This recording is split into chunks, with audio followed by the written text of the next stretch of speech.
মা ও বোনেরা এসেছেন অসংখ্য, আপনাদের নিয়ে আলোচনা হয় না আলাদা, আলোচনা হওয়া উচিত। আবার পুরুষেরা মনে করবেন না যে আমরা সামনে এত সংখ্যক মানুষ বসে আছি আর উনি কেন মহিলাদের নিয়ে আলোচনা শুরু করলেন। সহিহুল বুখারীতে হাদিস এসেছে, মহিলারা আল্লাহর নবীকে বললেন, ইয়া রাসূলুল্লাহ, পুরুষেরা সবসময় আপনার সাথে থাকে, তারা আপনার কথাবার্তা শুনে, আমরা তো সুযোগ পাই না, আমাদের জন্য আপনি একটি দিন নির্ধারণ করে দিন। আল্লাহ নবী বললেন, তোমাদের সে মাউইদুকুম ইয়াউমুন কাযা ওয়া কাযা, তোমাদের জন্য এই এই দিন আমি ঠিক করে দিলাম, তোমরা জড়ো হবে, আমি তোমাদের নিয়ে কথা বলবো। ভালো করে বোঝার চেষ্টা করবেন, শুধু পর্দা হলো নারীদের একটা সাইড মাত্র, গোটা নারী একটা বিশাল বিধান। বিদায় হজ্জের ভাষণেও আল্লাহ নবী নারীকে নিয়ে কথা বলেছেন। নারী একটা জেন্ডার ইস্যু, সারা পৃথিবীতে এটা নিয়ে তোলপাড় চলছে। বেইজিং সম্মেলনও হয়েছিল, নানান কথা, তাদের অধিকার নিয়ে বহুত কথাবার্তা রয়েছে, সেটা নিয়ে বিস্তারিত আলোচনা সমাজে আসা দরকার। আল্লাহ নবী দিন নির্ধারণ করে দিলেন, নারীরা উপস্থিত হতেন, আল্লাহ নবী সেখানে কথা বলতেন। ঈদের মাঠে নারীদেরকে নিয়ে যাওয়া হাদিসের দৃষ্টিতে ওয়াজিব, জুমায় যাওয়া ওয়াজিব নয়, মসজিদে জামাতে যাওয়া ওয়াজিব নয়, গেলে যেতে পারেন। লা তামনাউ মা আল্লাহিল মাসাজিদ, মহিলারা যদি মসজিদে যেতে চায় সালাত আদায় করতে, হে পুরুষেরা তাদেরকে তোমরা বাধা দিও না, যেতে পারে, অনুমতি দিতে হবে, যদিও ঘরে সালাত আদায় করা উত্তম। ইবনে ওমর রাদিয়াল্লাহু তাআলা আনহু আল্লাহর নবীর এই হাদিসটি যখন বললেন, তারই এক পুত্র বলল যে, হে আব্বাজান, আল্লাহর নবীর যুগে ছিল মহিলারা দিনদার ছিলেন, তাকওয়া ছিল, পরহেজগার ছিলেন, তারা সত্যিকার পক্ষে সালাত আদায় করতে মসজিদে যেতেন, কিন্তু এখনকার মহিলারা ফিহিন্না দাগাল, এরা যায় গল্প করতে আর নিজেদের রূপ দেখাতে, এখন আর যেতে দেওয়া বৈধ হবে না। ঠিক বললে হাদিসের বিরুদ্ধে চলে যাবে, এত তাড়াতাড়ি ঠিক ব্যাঠিক বলেন না, কেন আমাদের বক্তাদের এখন একটা বদ অভ্যাস হয়ে গেছে। কোরআন হাদিসের কথা বলে, পাবলিককে না বলে বলে কি ঠিক না ব্যাঠিক, পাবলিক বলে ঠিক কিংবা ব্যাঠিক। পাবলিক যদি ঠিক আর ব্যাঠিক বললো, তাহলে কোরআন কেন হাদিস কেন? কাজেই এটা আহলে হাদিসের প্রোগ্রাম, অত দ্রুত ঠিক ব্যাঠিক বলা যাবে না। কোরআন যদি ঠিক বলে সেটা ঠিক, হাদিস যদি ঠিক বলে সেটা ব্যাঠিক, আর হাদিস ঠিক বললে ঠিক, ব্যাঠিক বলে ব্যাঠিক, না হলে আমার আপনার ঠিক ব্যাঠিক বলার কোনো অধিকার শরীয়তের মধ্যে নেই। ইবনে ওমর রাদিয়াল্লাহু তাআলা আনহু বললেন, হে পুত্র শোনো, আমি তোমাকে আল্লাহর নবীর হাদিস শোনাচ্ছি, আর তুমি কিনা তোমার যুক্তি অ্যাপ্লাই করছো, তোমার সাথে আমরণ আমি কথা বলবো না। আল্লাহর নবীর হাদিসের বিরুদ্ধে তুমি মন্তব্য করে ফেলেছো, আমরণ মৃত্যু পর্যন্ত ইবনে ওমর রাদিয়াল্লাহু তাআলা আনহু এই ছেলের সাথে কথাই বলে নাই। হাদিসের বিরুদ্ধে আবার কথা কিসের, যুক্তি কিসের, তর্ক কিসের? আল্লাহর নবী বলেছেন এটা মানতে হবে তোমাকে, তার কথা আইন।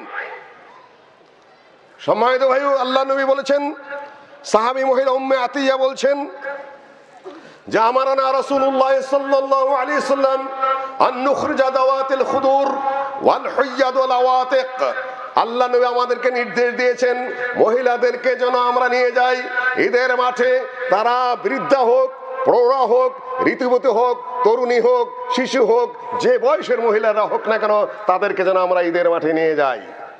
যদি ঋতুবতী হন, তারা সালাতে অংশ নেবেন না, যারা পবিত্র তারা সালাতে অংশ নেবেন, বাকিরা দোয়ায় শামিল হবেন। দোয়া বলতে হাত তোলা মোনাজাত যেটাকে বলে, সেটা কি না সেটা না আমি পরে কথা বলছি। দোয়া বলতে কি বোঝায়, হাদিসকে হাদিসের ভাবেই বুঝতে হবে, নিজের ভাবমতে ব্যাখ্যা করলে চলবে না।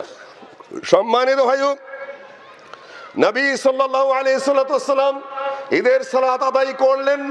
ঈদের সালাত আদায় করলেন, প্রথমে ছিল 7 তাকবীর, পরে 5 তাকবীর, 7 5 12 তাকবীর ঈদের সালাত আদায় করার পরে পুরুষদের সামনে খুতবা দিলেন। তারপরে বিলালকে বললেন, আমাকে মহিলাদের স্টেজে নিয়ে চলো। আল্লাহ নবী মহিলাদের ওখানে আলাদাভাবে গেলেন, যাওয়ার পরে সেখানে খুতবা দিলেন, তাসাদ্দাকনা তাসাদ্দাকনা ফা ইন্নী উরিতুকুন্না আকসারা আহলিন নার, তোমরা সাদকা করো হে মহিলারা, তোমরা দান করো, আমি তোমাদেরকে জাহান্নামে বেশি বেশি দেখেছি। এক মহিলা বলে ওঠে, ইয়া রাসূলুল্লাহ, আমাদের দোষ কি, বেশি বেশি জাহান্নামে যাব কেন? আল্লাহ নবী বললেন যে, তোমরা বেশি বেশি অভিশাপ দাও, স্বামীকে অভিশাপ দাও, সন্তানকে অভিশাপ দাও। এক চিৎকারের জায়গায় 2 চিৎকার দিলেও আদরও করে, দুধও খাওয়ায়, পেশাব পায়খানা সব সহ্য করে, একবারের জায়গায় 2 বার থেকে 3 বার চিৎকার করে তোর মরণ হয় না কেন? বাপে জীবনেও বলবে না, বাপে কোলেও নেয় না, আদরও করে না, খুব একটা করে সামান্য, পেশাব পায়খানা কিছু সহ্য করে না, রাত্রিও জাগে না, ঘুমায়, কিন্তু কখনো ছেলেপেলেকে সহজে অভিশাপও দেয় না। কিন্তু মা আদরও করে, দুধও খাওয়ায়, পেশাব পায়খানা জ্বালা যন্ত্রণা সব সহ্য করে, আবার কথায় তোর মরণ হয় না কেন, আজরাইল তোরে চোখে দেখে না, আর কত জ্বালাবি। আল্লাহ বলেন তোমরা লানত বেশি বেশি করো, অভিশাপ বেশি বেশি দাও। স্বামী স্ত্রী ঝগড়া লাগলেই তোমার 14 গোষ্ঠী খারাপ, তুমি কি একা খারাপ? খালি বাপের বাড়ি ইসলাম ভালো ইসলাম, বাবা মা কি কারণে যে তোমার কাছে বিয়েটা দিল? নারীর স্বভাব, এটা তার দোষ নয়। আল্লাহ নবী বলেছেন তোমরা নারীর দোষ খোঁজো না, এভাবে এটা তাদের দোষ নয়। কেননা তাদের বাঁকা হাড্ডির থেকে সৃষ্টি করা হয়েছে সৃষ্টি যুগেই। আদমকে আল্লাহ পাক সৃষ্টি করেছেন মাটি দিয়ে, আর হাওয়াকে সৃষ্টি করেছেন কোথা থেকে? ওই মাটি মূল, কিন্তু আদমের হাড্ডি থেকে আল্লাহ নবী বলেছেন ওদের সৃষ্টি হলো বাঁকা হাড্ডির থেকে। একটু বাঁকা কথা বলবেই, এই বাঁকা সোজা করতে চেষ্টা করো না, বেশি ঝগড়া করতে যেও না নারীর সাথে, ওকে মারতে যেও না, কেননা তাহলে বাঁকা হাড্ডি ভেঙে যাবে, ওয়াকাসরুহা তালাকুহা, এটা তালাক পর্যন্ত চলে যাবে। ওভাবেই তোমার তার জীবনটাকে মেনে নিতে হবে, চিরজীবন তোমাকে সহ্য করে যেতে হবে। নারীকেও সহ্য করতে হবে, পুরুষ তো পুরুষই, তার একটু রাগ থাকবেই, তার একটু শক্তি থাকবেই, সে একটু ধমক দিবেই, আপনি একটু সহ্য করে ওর মধ্যেই আপনাকে শান্তি খুঁজতে হবে। নারীর ওই আচরণও পুরুষের বরদাস্ত করতে হবে, পুরুষের পৌরুষটাও আপনাকে সহ্য করতে হবে, দুটো মিলেই সংসার, সেখানে আনন্দ, দুঃখের মধ্যে আনন্দ আপনাকে খুঁজে নিতে হবে। আল্লাহ নবী বলে এই হলো তোমাদের একটা দোষ। দ্বিতীয় নাম্বার দোষ হলো তোমরা একটা বুদ্ধিমান জ্ঞানী পুরুষকেও তোমরা পাগল করে ফেলতে পারো। যে কোনো অ্যাক্টিং এ, যে কোনো আচরণে, যে কোনো মৃদু কথায়, মিঠা মিঠা কথার দ্বারা তোমরা পাগল করে ফেলতে পারো। ইউসুফ আলাইহিসসালামের যুগের কথা, ইউসুফ আলাইহিসসালাম তখন দাস হয়ে মিশরের গভর্নরের বাড়িতে আছেন। তার স্ত্রী জুলেখা বলা হয়, কোরআন হাদিসে জুলেখা নাই, যাই হোক তার স্ত্রী ঘরের কৃতদাস, তার প্রতি আশেক হয়ে পড়লো। চিন্তা করতে পারেন গভর্নরের স্ত্রী আজিমা আছে, কাপড় পর্যন্ত টেনে ধরো, দরজা আটকে নিয়েছে। ইতিমধ্যে তো গভর্নর এসে হাজির, আয়সা থেকে দুরবস্থা, ইউসুফের সাথে ঘরের মধ্যে আশ্রয় দিলাম, কৃতদাস আমার। তখন আসলে তো কৃতদাস না, বানিয়ে ফেলেছে, বিক্রি করে ফেলেছে তার ভাই অন্যরা। তখন সাথে সাথে কথা ঘুরিয়ে ফেলেছে, এই লোকের কি, কাকে তুমি ঘরে আনছো? দেখো কি অসভ্য, কি বদমাইশ, আমার গায়ে হাত দিয়ে ফেলেছে। কেস উল্টে দিল সাথে সাথে মুহূর্তের মধ্যেই মহিলা। আল্লাহ নবী বলে এটা তোমরা পারো, মুহূর্তের মধ্যে কেস উল্টাও। ইউসুফ রাজি না, দরজা বন্ধ করে দিল। মহিলা বলল হায় তালাকা, সূরা ইউসুফের আয়াত, আসো। ইউসুফ বললেন না, আমার মালিক আমাকে জায়গা দিয়েছেন, সম্মান দিয়েছেন, ঘরে আশ্রয় দিয়েছেন, আমি বিশ্বাসঘাতকতা করতে পারি না, আমি করব না। মহিলা কাপড় টেনে ধরল, কাপড় ছিঁড়েও গেল।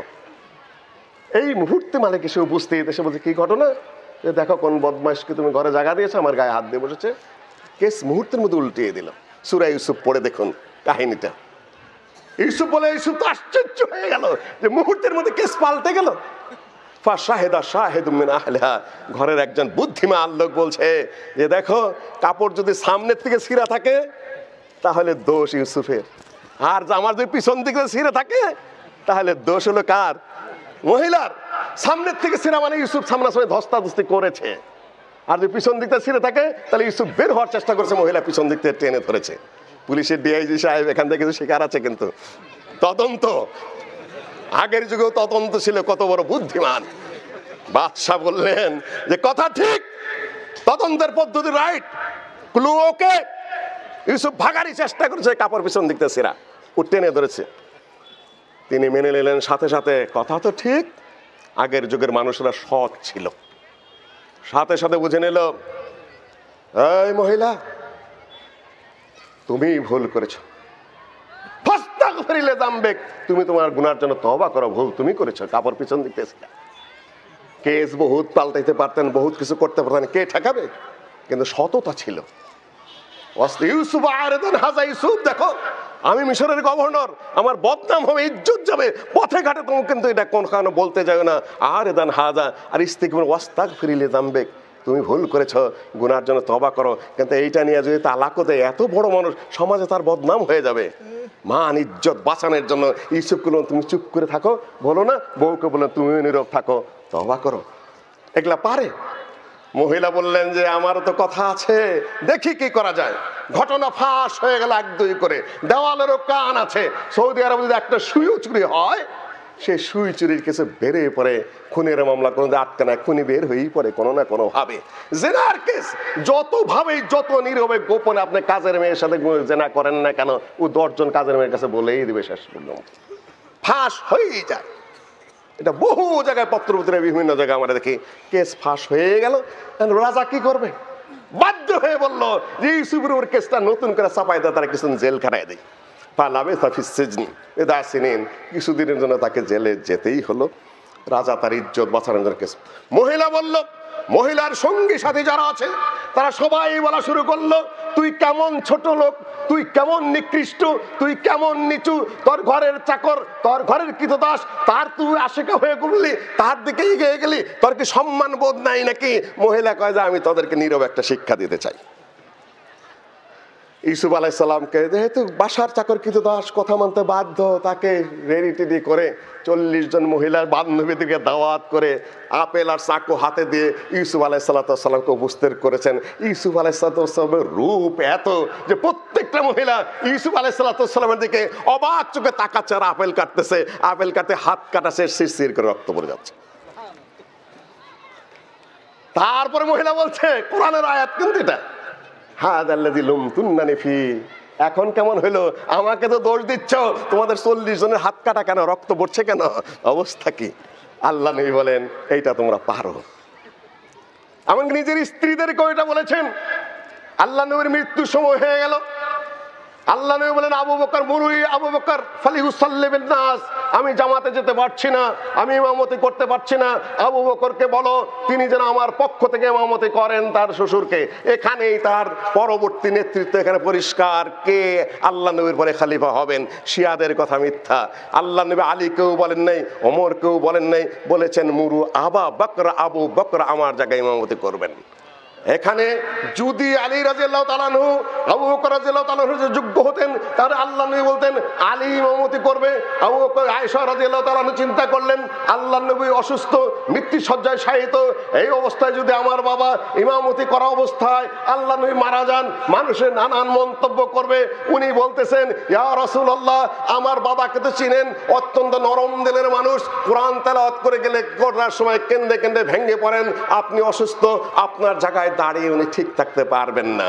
আল্লাহ নবী বললেন, ইন্না কুন্না লা সাওয়াহিবু ইউসুফ, ওই ইউসুফের ধোঁকাবাজি তুমি আমার সাথে করা শুরু করছো আয়েশা, ওই জুলাইখার ধোঁকাবাজি, তোমার বাবাকে ইমামতি করতে হবে। তুমি কি জন্য বলছো, ও টেকনিক আমি বুঝে ফেলেছি, যে কোনো অবস্থায় আবু বকরকে ইমামতি করতে হবে। আবু বকর রাদিয়াল্লাহু তাআলা একদিন আসতে দেরি হয়ে গেছে, লোকে বলা বলি করছে, সেকেন্ড ম্যানকে সবাই বোঝে, মানুষের ব্রেন আছে, বুদ্ধি আছে। আবু বকর পরে কে, সবাই বুঝে, ওমর এমনিতেই জানা আছে, সবাই বলছে তাহলে ওমর ইমামতি করবে। আল্লাহ নবী ঘরের থেকে শুনতে পেরেছেন, ইন্তাজিরু, অপেক্ষা করো, ফালিয়াউম ইবনে আবি কুহাফা, আবু বকর ইমামতি করবে, তাকে টাইম দিতে হবে, আল ইমাম ইউনতাজার, ইমামের জন্য সময় দিতে হবে, আগে ওমরকে আগে দিও না, আবু বকরের জন্য অপেক্ষা করো। এত বড় মর্যাদাবান। ওইটা আমার আলোচ্য বিষয় না।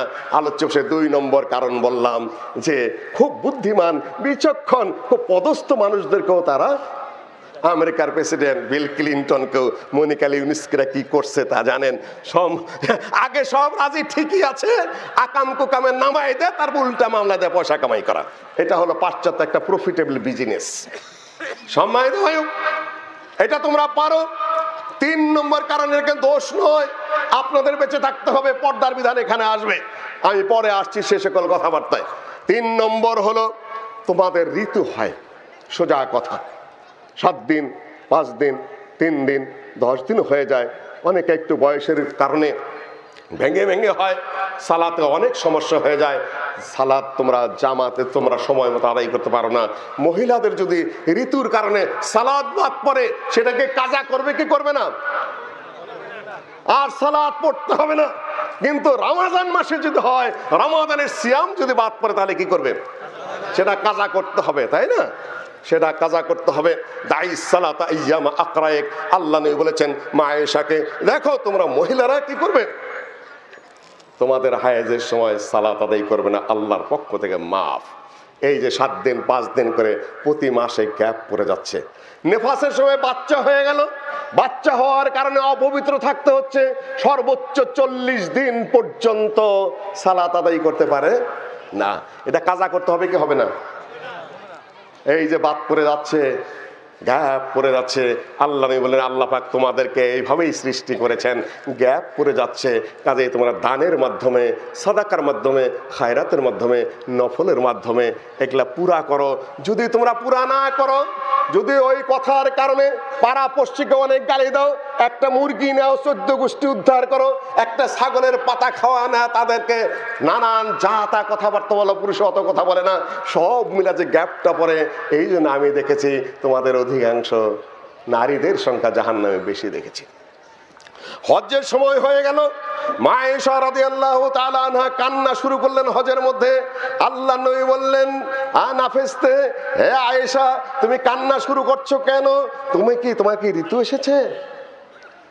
তিনি বললেন, হ্যাঁ তাই হয়েছে, সবাই হজ করবে, আল্লাহর ঘরের তোয়াফ করবে, আমি হজে এসেছি, আল্লাহর ঘর তোয়াফ করতে পারবো না। আল্লাহ নবী বললেন, হে আয়েশা শোনো, হাদা মা কাতাবাল্লাহু আলা বানাতে আদম, আল্লাহ পাক আদমের নারী সন্তানদের জন্য এটা নির্ধারণ করে দিয়েছেন, তাদের এটা হবে, তোমার কান্নাকাটের কিছু নাই। ইফআলু মা ইফআলি মা ইফআল হাজ, হাজিরা যা করে তুমি তাই করে যাও, তারপরে যখন তুমি পবিত্র হবে তখন তোমার আগে যে তোয়াফটা বাদ করলো সেটা তুমি পরে করে নেবে। তিনি প্রথম উমরাটা করতে পারেননি, উনি বললেন সবাই অতিরিক্ত উমরাটা করেছে, আমি উমরা করব। আল্লাহ নবী বললেন, তাহলে তানঈম হলো হারাম এলাকার বাইরে, ওইখান থেকে তোমার ভাই আব্দুর রহমান যিনি মাহরাম, তোমার আপন ভাই, তার সাথে রেখে আমি চলে যাচ্ছি, তার সাথে তুমি ওইখান থেকে ইহরাম করে আবার উমরা করে তারপরে বাড়িতে চলে এসো। মহিলারা যদি প্রথম গিয়ে করতে না পারে, আমরা পরে যদি করতে চায়, তাহলে হারাম এলাকার বাইরে তানঈম বা কোথাও থেকে আমরা করতে পারে। পুরুষের কি এই রোগ আছে? হাজী সাহেবরা হজে যান, হজে যাওয়ার পরে হজের যত কাজ করেন, ঘন ঘন তানঈমে যান আর উমরা করেন, একই হজে 5-7টা উমরা করেন, আপনার কি ওই ব্যারাম আছে নাকি? নাই তো। মুআল্লিম সাহেবরা নিয়ে যা করান তা আল্লাহই ভালো জানে। এই জন্য বলি সহিহ তরিকায়, শুদ্ধ তরিকায় হজ শেখ মুজাফফর কিছুটা টাচ দিয়ে গেছে, এই মূল বিষয় বুঝতে আমি আর ওই দিকে আগাচ্ছি না। সম্মানিত উপস্থিতি, জেন্ডার ইস্যু পৃথিবীতে বিরাট ইস্যু, ও নিয়েও খুব তাত্ত্বিক আলোচনা, আমি বেশি জানিও না, তারপরে বেশি কিছু বলতেও চাই না। নবী সাল্লাল্লাহু আলাইহি সাল্লামের যুগে, জাহিলিয়াতের যুগে বিয়ার মাসালা ছিল 4 প্রকারের, সবাই কয়েকজন মিলে জেনা করবে, এটা ছিল। তারপরে বাচ্চা কার হবে এইটা বোঝার জন্য বিশেষজ্ঞ নিয়ে আসা হতো, যার চেহারার সাথে মিলতো তার বিয়ে করতে বাধ্য হতে হবে। এক বাগায়া জেনার মাধ্যমে সন্তান হতো, তারপরে সেটা তার সাথে বিয়ে দিতে হতো। অত বিস্তারিত বিবরণ আমি দিচ্ছি না, সুনান আবু দাউদের হাদিস, মা আয়েশা রাদিয়াল্লাহু তাআলা আনহা থেকে তার একটা মাত্র বিয়ে ছিল প্রস্তাবের মাধ্যমে, সেইটা ইসলাম ঠিক রেখেছে, যেটা প্রস্তাব দিয়ে এখন আমরা বিয়ে করি, বিয়ের ব্যবস্থা করি। নবী সাল্লাল্লাহু আলাইহি সাল্লাম, তো আমি এখান থেকেই শুরু করছি খুব দ্রুত গতিতে। নারী পুরুষের জেন্ডার ইস্যুটা কি হবে? নবী সাল্লাল্লাহু আলাইহি সাল্লাম বিদায় হজের ভাষণে তিনি কিন্তু হজ্জের কোনো মাসালাই আলোচনা করছেন না। প্রায় 1.25 লক্ষ মানুষের মধ্যে পিন ড্রপ সাইলেন্ট বিরাজ করছে, সেখানে কাসোয়া নামনি উটের মধ্যে কোনো পাহারা নাই, কোনো গোয়েন্দা নাই, কোনো র্যাব নাই, কোনো পুলিশ নাই, কোনো স্বেচ্ছাসেবক নাই। প্রায় 1.25 লক্ষ মানুষের সামনে তিনি একটা উটনির পিঠে চড়ে জারির ইবনে আব্দুল্লাহ বাজালিকে বললেন, ইস্তানসিতুন নাস, মানুষদেরকে তুমি নীরব হতে বলো, চুপ হতে বলো, আমি এখন ভাষণ দেব। আল্লাহ নবী ভাষণ দিলেন, আলা ইন্না আমওয়ালাকুম ওয়া আরাদাকুম ওয়া দিমাআকুম হারামুন আলাইকুম কায়াউমিকুম হাদা ফি শাহরিকুম হাদা ফি বালাদিকুম হাদা। হে মুসলমানরা, তোমাদের পরস্পর রক্ত, সম্পদ, জীবন, মাল এক মুসলমানের জন্য আরেক মুসলমান ওইরকম হারাম, যেরকম আজকের এই মাস হারাম, কাবা যেরকম হারাম, আজকের এই দিন যেরকম পবিত্র ওই রকমই পবিত্র। হাজী সাহেবরা হজ করে আসতেছেন, মামলা মোকদ্দমা এই সেই মারামারি কাটাকাটি লাঠিয়ালি, ঐক্যের যে ভাষণ সেটা আর হলো না, সেটা আর গ্রহণ করা হলো না। দ্বিতীয় কথা, খুনের বিচার কি হবে সেটা নিয়ে আল্লাহ নবী আলোচনা করলেন। সুদ অর্থনীতির কি হবে সেটা নিয়ে তিনি আলোচনা করলেন। কোরআন সুন্নাহ আঁকড়ে ধরবে সেটা নিয়ে তিনি আলোচনা করলেন। শেষে যে নারীদের প্রসঙ্গে বললেন, এই জেন্ডার ইস্যুর কি হবে, একটাও বাদ দেননি আল্লাহ নবী। হজের খুতবার মধ্যে, ভাষণের মধ্যে হজের একটা মাসালার আলোচনা নেই। কেন উনি জানেন আমি কোথায় ভাষণ দিচ্ছি। আজকে মাসআলা বর্ণনার দিন নয়। আজকে যখন 10 লক্ষ বর্গ মাইলের তিনি একক শাসক, একক নির্বাহী, একক বিচারক, একক ফয়সালাকারক, একক সেনাবাহিনীর প্রধান, তিনি 1.25 লক্ষ মানুষের সামনে যে ভাষণ দিচ্ছেন, মাসআলার বর্ণনা নেই। সেটা জাতীয় এবং আন্তর্জাতিক বক্তব্য। নারীদের কি হবে সে ভাষণ তিনি শুনিয়ে দিলেন। সেটা আমি এখন আলোচনা করছি না। মা ও বোনেরা, আপনারা উপস্থিত হয়েছেন, আপনাদের সামনে এখন খুব সংক্ষেপে আপনার পারিবারিক জীবনের 2-4টা কথা আমি উপস্থাপন করছি। ইসলাম পুরুষ সৃষ্টি করে, আল্লাহ ওয়াহদাহু লা শারীকা লাহু, পুরুষও সৃষ্টি করেছে, নারীও সৃষ্টি করেছে। নারীকে কে সৃষ্টি করেছে? বিয়ার খুতবার মধ্যে কোন সূরা তেলাওয়াত করতে হয়? মাঝখানে দিবেন। আচ্ছা ঠিক শেষের দিকে শেখ আব্দুল রাজ্জাক আসার আগে তাহলে বিশৃঙ্খলা সৃষ্টি। কোন সূরা তেলাওয়াত করতে হয়? সূরা নিসা। অর্থ বুঝেছেন কোনদিন? 2 জনের মধ্যে হয় বিয়ে, ঢোল ড্যাংরা বাজাইতে থাকেন, নানান ধরনের এমন বাজনা। রে ভাই, আমেরিকাতেও নিষিদ্ধ আছে ওই সকল দেশে। গান বাজনা করবেন ক্লাবে গিয়ে, বাড়ির আশপাশে বাজনা বাজাইলে পুলিশে ধরে নিয়ে যাবে। এক ঘরে টিভির আওয়াজ যদি আরেক ঘরে ঢোকে, মামলা হলে ধরে নিয়ে যায় পুলিশে। এমনকি বাচ্চারাও যদি জোরে কান্নাকাটি করে, সেটাও মামলার আওতায় পড়ে যায়। ওরা সভ্য ভদ্র হয়েছে, কিন্তু মুসলমান খালি দিন দিন অসভ্যই হচ্ছে। এমন বাজনা বাজাবে মাটি শুদ্ধ কাঁপে। রাত 12টা একটা খবর নাই তাদের, কমন সেন্স নেই, আক্কেল বুদ্ধি নেই।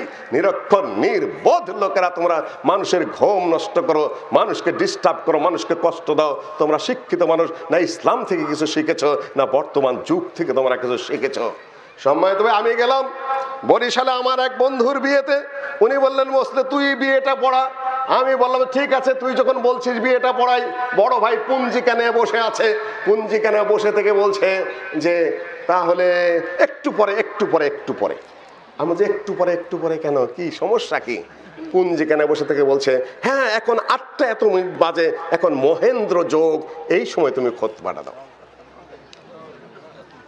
আমি মহেন্দ্র চোখ দেখেই যদি আপনার বিয়ে পড়াইতে হয়, তো মুসলিমদের বিয়ে পড়াবে কেন?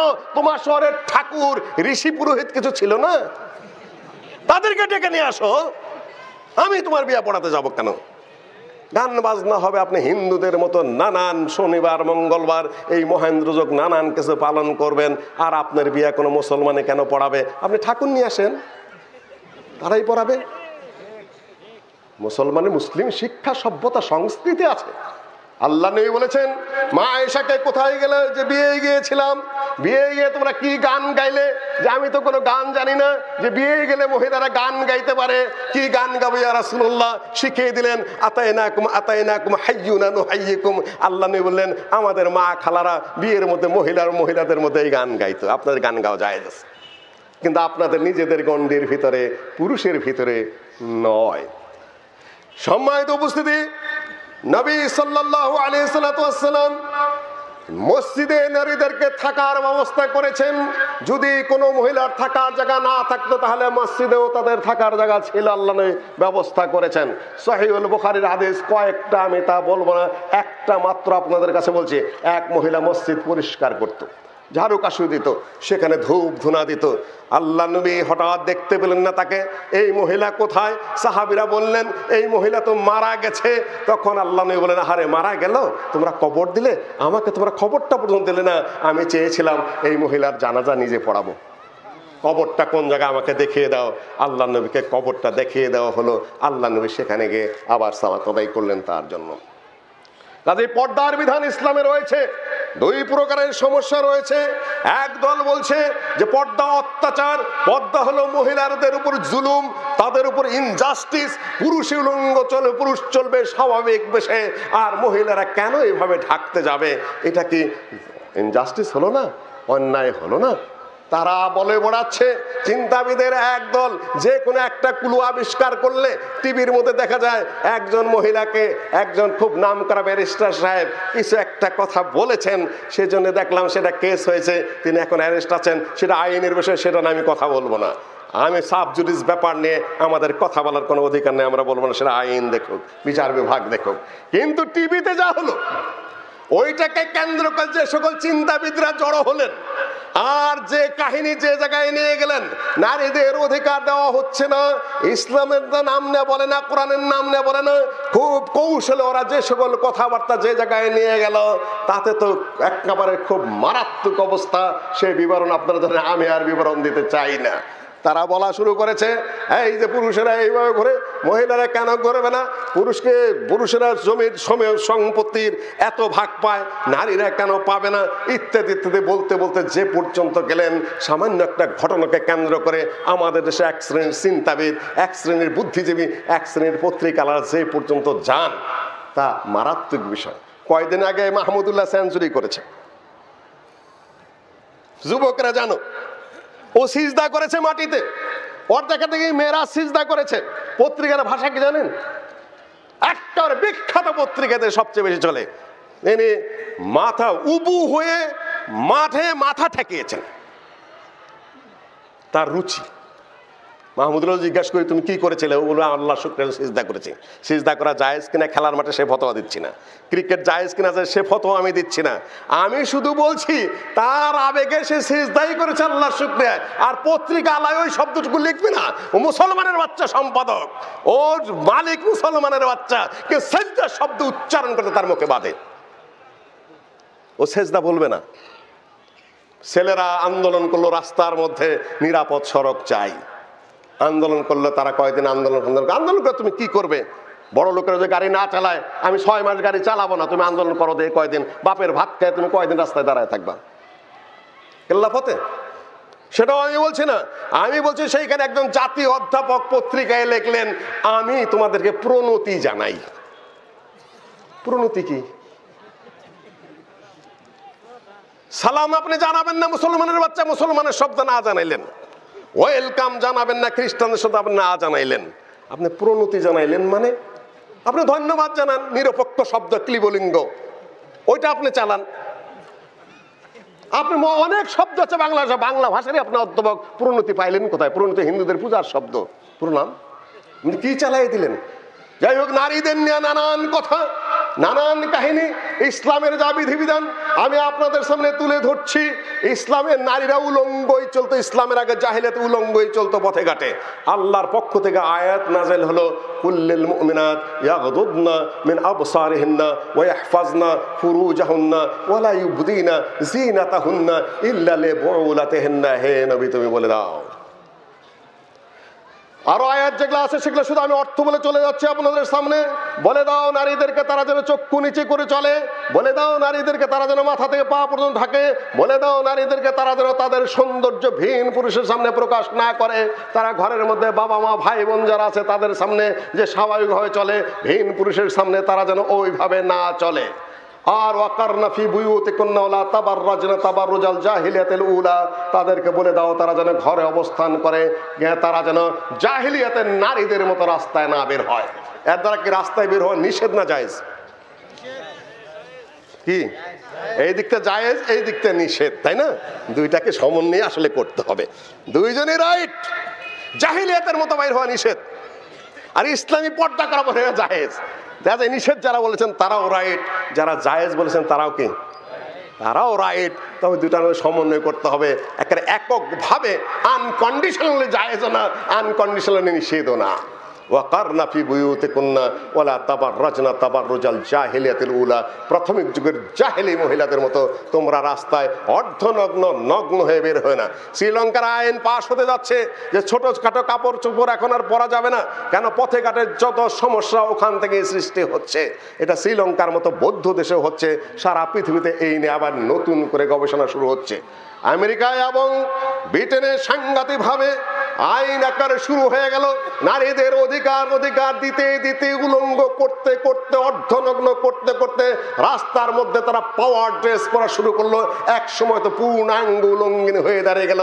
পাবলিক নয়সেন্স একটা মামলা আছে আমেরিকার কোর্টে, সেই মামলাটা দায়ের করা হলো। এই মহিলা রাস্তার মধ্যে উলঙ্গ হয়ে দাঁড়িয়েছিল এবং সমস্যার সৃষ্টি করেছে, কেস গ্রহণ করুন। কেস নেওয়ার পরে তদন্ত চললো, বিচার বিভাগে যা চলে তদন্ত, উকিল মুক্তাররা নানান ভাবে যুক্তি তর্ক পেশ করা শুরু করে দিল। কেসটা মাননীয় জজ সাহেব খারিজ করে দিলেন কেন? যে তুমি যে বলছো যে কমপ্লিটলি নুডেড ছিল, সম্পূর্ণ উলঙ্গিনী ছিল, এই আর্জি লাগা ঠিক হয় নাই, কেননা শি ওয়াজ বুটেড এন্ড হ্যাটেড, তার পায়ে জুতা ছিল এবং মাথায় একটা হেড ছিল, সুতরাং পুরা উলঙ্গিনী বলা যাবে না। মামলা খারিজ। কাজেই মহিলাদের নিয়ে নানান কথা সারা পৃথিবীতে। আবার আলেম ওলামারা, হুজুর সাহেবরা এমন ভাবে ওয়াজ করা শুরু করে দেন যে পৃথিবীর সকল মহিলাই যেন তার শ্যালিকা। আরে ভাই, মহিলা তোমার মা, মহিলা তোমার দাদি, মহিলা তোমার নানি, মহিলা তোমার বোন, মহিলা তোমার খালা, তারা সম্মানিত। তুমি এমন ভাবে কথাবার্তা বলো, ওই সকল অমার্জিত ভাষা কোরআন এবং হাদিসে নেই। এক দল একেবারে একদিকে যাচ্ছে, আরেক দল আরেক দিকে যাচ্ছে, এটার মধ্যে একটা ব্যালেন্স করা প্রয়োজন। জাহিলিয়াতের মতো উলঙ্গ হয়ে রাস্তায় নামা যাবে না। পর্দা করে মহিলারা অবশ্যই রাস্তায় যাবেন, তারা হাট বাজার করতে পারবেন, তারা মসজিদে যেতে পারবেন, পর্দা সহকারে তাদের অবলম্বনে যে চাকরি সেটা তারা করতে পারবেন, সেই বিধানও তাদের জন্য রয়েছে। এবং স্কুল কলেজে তারা পড়াশোনা করতে পারবেন। সহিহুল বুখারীতে কিতাবুত তিব নামে একটা অধ্যায় রয়েছে, ডাক্তারি অধ্যায়, সেখানে মহিলারা যে নার্সিং করেছেন বদরের যুদ্ধে, উহুদের যুদ্ধে, সেই অধ্যায় রয়েছে। আলেম ওলামারা সেইটা পড়েন নাই। মহিলাদেরকে যত পারবেন ডাক্তার এবং নার্স বানাতে চেষ্টা করুন, এটা হাদিস দ্বারা সমর্থিত, কোনো সমস্যা নেই, সামনে নেই। সম্মানিত উপস্থিতি, মা ও বোনদের জন্য পর্দার বিধান এই পর্যন্ত হলো। কথাবার্তা বলতে হবে শালীনভাবে, ভিন পুরুষের সাথে অত ইনে বিনে কথা বলা যাবে না। পুরুষ যদি আপনার ঘরে না থাকে, পুরুষের বন্ধু বান্ধবকে আপনি ঘরে বসতে দিতে পারবেন না। সালাম দেওয়ার পরে যদি ঘরে আসতে চায় বলে দিতে হবে সোজা, ওয়াইদা কিলা লাকুম ইরজিউ ফারজিউ, যদি বলা হয় আমার পুরুষ ঘরে নাই, আপনি চলে যান, আপনাকে কোনো সম্মান বা অসম্মান বোধ মানসিকতা পোষণই করা যাবে না, ওখান থেকে আপনাকে চলে যেতে হবে। মুগিবাদ বলা হয়েছে এখানে, যদি বাড়িতে কোনো পুরুষ মানুষ না থাকে, খালি মহিলা থাকে, ভিন পুরুষের সেই ঘরে ঢোকা বৈধ নয়। কেননা একজন নারী যেখানে থাকে, আরেকজন পুরুষ গেলে সেখানে তৃতীয় জন শয়তান থাকে, ওয়াসওয়াসা আপনাকে দিবেই। এখন আসছি আমি আসল কথায়, যেহেতু আরেকটা পয়েন্ট আমার রয়ে গেছে ভাইটাল, আসল কথায় চলে আসছি। ঘরের মধ্যে মহিলারা কি করবেন? শুধু সাংসারিক কাজ, সেটাও ভালো কথা। শুধু টিভি না বসে থাকবেন, এটাই কাজ। শুধু লুডুর গুটি চালবেন, এইটাই কাজ। শুধু গীবত করবেন, এইটাই কাজ। গীবত, ব্যাক বাইটিং এতই খারাপ জিনিস। মা আয়েশা রাদিয়াল্লাহু তাআলা আনহা একবার সাফিয়ার দিকে, আল্লাহর নবীর আরেক স্ত্রী, তার দিকে একটু ইঙ্গিত করে হাত দিয়ে ইশারা করে বললেন, আল্লাহ নবী বললেন, আয়েশা তুমি কোন দিকে ইশারা করলে? ইয়া রাসূলুল্লাহ, আমি কি করেছি? তুমি হাত দিয়ে ইশারা করেছো সাফিয়া খাটো, আমি বুঝতে পেরেছি। তুমি গীবত করেছো, ইশারায় গীবত করেছো, ইঙ্গিতে গীবত করেছো, তুমি হাত দিয়ে বুঝাইতে চেষ্টা করেছো যে উনি শর্ট, এটা গীবত। শুনে রাখো, গীবত এত খারাপ জিনিস যে গীবত যদি সাগরে ফেলে দেওয়া হয়, গীবতের পাপে সাগরের পানি ঘোলা হয়ে যায়। ব্যাকবাইটিং মা ও বোনেরা আপনারা করবেন না, কিন্তু আল্লাহ নবী বলছে কিছু কিছু ভুল তো হয়েই যাবে। শেষ যে কথাটা মা ও বোনদের ব্যাপারে আমি সামান্য কিছু বলবো, ওয়াযকুরনা, আপনারা ঘরে কি করবেন? ওয়াযকুরনা মা ইউতলা আলাইকুন্না ফি বুয়ুতিকুন্না মিন আয়াতিল্লাহি ওয়াল হিকমাহ। আপনারা ঘরের মধ্যে ওয়াযকুরনা, আপনার স্মরণ করবেন, পড়াশোনা করবেন, স্টাডি করবেন। ওয়াযকুরনা মা ইউতলা ফি বুয়ুতিকুন্না, আপনাদের ঘরের মধ্যে যে আল্লাহর আয়াত তেলাওয়াত করা হয় সেগুলো আপনারা পড়বেন। ওয়াল হিকমা, যে হাদিস পাঠ করা হয়। আমি জানি না মা ও বোনদের ঘরে কোরআনে কারিম তেলাওয়াত হয় কিনা, কোরআনের তাফসির হয় কিনা, কোরআনের অনুবাদ আছে কিনা, কোরআনের তাফসির আছে কিনা, এবং হাদিস আছে কিনা, হাদিসের অনুবাদ আছে কিনা, কমপক্ষে রিয়াদুস সালেহিনের অনুবাদ আছে কিনা। আপনার যদি আদর্শ পরিবার গঠন করতে হয়, আপনার ঘরের মধ্যে অবশ্যই কোরআনের চর্চা থাকতে হবে, হাদিসের চর্চা থাকতে হবে। আল্লাহর পক্ষ থেকে নির্দেশ আছে, ওয়াযকুরনা, তোমরা আলাপ আলোচনা করবা, চর্চা করবা, তোমাদের ঘরের মধ্যে কোরআনের আয়াতের এবং সুন্নতের চর্চা করবে। এটা হলো উন্নত বাড়ি ঘরের পরিচয়। দ্বিতীয় পয়েন্টে আমি খুব দ্রুত এখান থেকে ডাইভার্ট করে চলে যাচ্ছি, যেটা বলা হয়েছে মাদক নিয়ে একটু আলোচনা করার। আপনার ঘরের মধ্যে যদি কোরআনের শিক্ষা না থাকে, হাদিসের শিক্ষা না থাকে, ইসলামিক মূল্যবোধের চর্চা না থাকে, নীতি নৈতিকতার চর্চা না থাকে, আদর্শের চর্চা না থাকে, তাহলে আপনি সন্তানাদিকে মাদক থেকে ফিরাবেন কি করে? হেডমাস্টার সাহেব কল করেছেন ছাত্রের বাবাকে, গার্জিয়ানকে, আপনি একটু আসুন। ডাকে আজকাল গার্জিয়ানের যেতে হয়, যাওয়ার পরে খালি কাম বাড়াইতেছেন। এখন গার্জেনের যে হাজিরা দিতে হবে, বেতনটা ব্যাংকে যায় দিতে হবে, পিএসসি জিএসসির পেছনে আপনার পয়সা থাকতে হবে। বাবা মার অস্থির অবস্থা শিক্ষা ব্যবস্থায়। এখন কি করে ডেকেছেন? যাওয়ার পর বলছেন জি স্যার কেন ডেকেছেন? খুব বড় কর্মকর্তাকেও আবার কিছু মনে করবেন না যে আপনার ছেলে তো কিছু সমস্যা আছে। সমস্যা কি? যে খালি কলম চুরি করে ছাত্রদের। জিজ্ঞাসা করছেন তুমি কি কলম চুরি করো তোমার বন্ধুদের? আব্বা করি তো। আমি কি তোমাকে কলম কম দেই? প্রতিদিন অফিস থেকে তোমাকে 1 ডজন করে কলম এনে দেই। বিভিন্ন জায়গায় চাকরি করার সুযোগ আমার হয়েছে। বাংলাদেশ দূতাবাস রিয়াদে চাকরি করেছি, সৌদি দূতাবাসে দীর্ঘদিন চাকরি করে ট্রান্সলেটর হিসাবে রিটায়ার করেছি। যারা একটু পোস্ট পজিশনে থাকে 1-8 ডজন কলম তার ওখানে দৈনিক যাই, পকেটে করে নিয়ে আসা কোনো বিষয়ই না। বলছে ওই ছেলে আমি তোমাকে কি কলম কম দেই নাকি? দৈনিক 1 ডজন করে কলম আমি অফিস থেকে নিয়ে আসি। হেডমাস্টার সাহেব বললেন আর বলতে হবে না, এখন আপনি যেতে পারেন। কারণটা আমি বুঝতে পেরেছি, কারণ বুঝতে পেরেছি। ছেলে ঠিক ভালো করে দেখে আপনি 1 ডজন করে কলম নিয়ে আসেন অফিস থেকে। আপনার ছেলে কলম চোর হবে না তো হবেটা কি? ছেলেকে আপনি শাসন করবেন, তার সামনে বিড়িটা আনতেছেন। হেডমাস্টার সাহেবকে নালিশ করবেন, উনি দপ্তরিকে ডাকবেন ব্যাট নিয়ে আসো, কি হবে? ছেলে বিড়ি খাইতেছে, অথচ আপনার টেবিলের উপরে বিড়ির প্যাকেট একটা রয়ে গেছে। তা আপনি সারা জীবন পিটালে কিছু হবে? ডিএমপি কমিশনার সাহেব বললেন যে নিরাপদ সড়ক দেওয়া কি করবে? 90% মানুষ আইন মানে না এই দেশের। 90% মানুষ আইন মানে না। তার পরিষ্কার কথা, আইন মানবে কোথার থেকে? আইন মানার অবকাশ কোথায়? প্রত্যেকটা জায়গায় যে সমস্যা। আপনার ঘরের ভিতরে আপনার সমস্যা সৃষ্টি করে রেখেছেন। সেখানে নীতি নাই, সেখানে আদর্শ নাই, সেখানে চরিত্র নাই, ইসলামী মূল্যবোধ নাই, সেখানে কোরআনের তেলাওয়াত নাই, সেখানে কোরআনের চর্চা নাই, সেখানে হাদিসের চর্চা নাই। দেখুন তো সূরা আল মায়েদার 90 নম্বর আয়াতে আল্লাহ ওয়াহদাহু লা শারীকা লাহু মাদক নিয়ে কি বলছে? মাদক নিয়ে এত সমস্যা হচ্ছে, এতই সমস্যা হচ্ছে সারা পৃথিবীতে। তারা বাবা মানে না, তারা ভাই মানে না, তারা মা মানে না, তারা বোন মানে না। মাদককে অস্থির হয়ে তারা মায়ের সাথে কেলেঙ্কারি করার চেষ্টা করে, বোনের সাথে চেষ্টা করে, রাস্তাঘাটে খুনাখুনি করে এবং যত প্রকারের সমস্যার সৃষ্টি করে। দেখুন, ইয়া আইয়ুহাল্লাযীনা আমানু ইন্নামাল খামরু ওয়াল মাইসির, হে যারা ঈমান এনেছো তারা জেনে রাখো, নিশ্চয়ই মদ এবং জুয়া, ওয়াল আনসাব ওয়াল আজলাম, সৌধ এবং মাজার কবর যেগুলা আছে, যেগুলাকে পূজা করা হয়, রিজসুন মিন আমালিশ শয়তান, এগুলা হলো অপবিত্র এবং শয়তানের কাজ।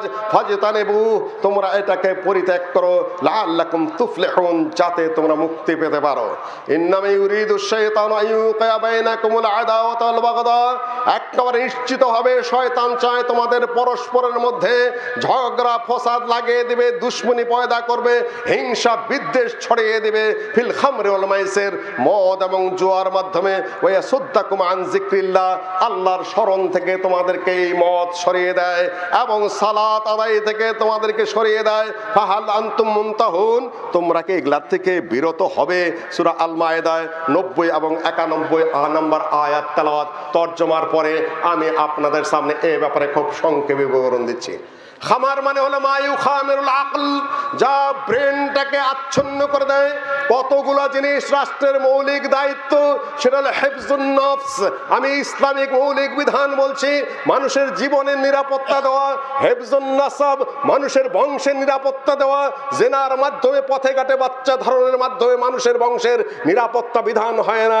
ইসলাম জেনা হারাম করেছে, এটাও রাষ্ট্রের দায়িত্ব। জেনার জন্য বিচার নির্ধারণ করে দেওয়া দরকার আছে। আমাদের সংবিধানে লেখা আছে মদ, গণিকা বৃত্তি এবং জুয়ার বিরুদ্ধে সরকার আইন পাশ করিবেন, সংবিধানে স্পষ্ট লেখা আছে।